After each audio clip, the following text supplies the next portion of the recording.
Back in 2002, I was part of a film crew. We were filming at Peter's Cartridge factory. It was going to be a horror film.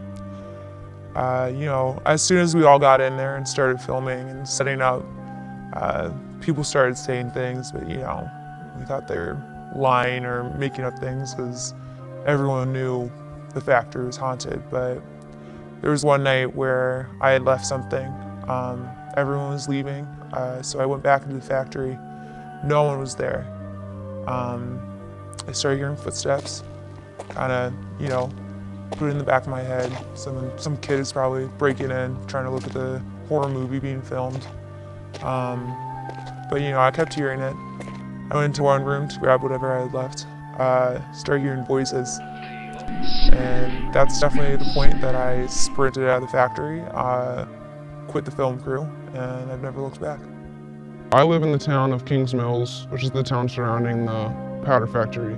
And ever since I was little, I would wake up in the middle of the night and hear, it sounded like screams, as well as like train noises. The screams, they sounded so distant that I knew it wasn't for someone in my house. I knew that it was far away, but it still seemed close, like it was happening really close to my house. Maybe once or twice a year, I would hear these screams accompanied by like train, like shoes and like train horns. And then it was about 2 years ago, we were redecorating our house and we were taking the wallpaper off and we saw this writing on the wall, and it had the date that we later found was the date that the powder factory exploded.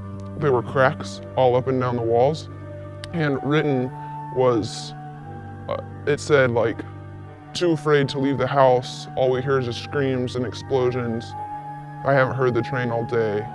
So I still think that those screams that I hear in the middle of the night sometimes and that my family hears in the middle of the night is related to what happened that day at the powder factory.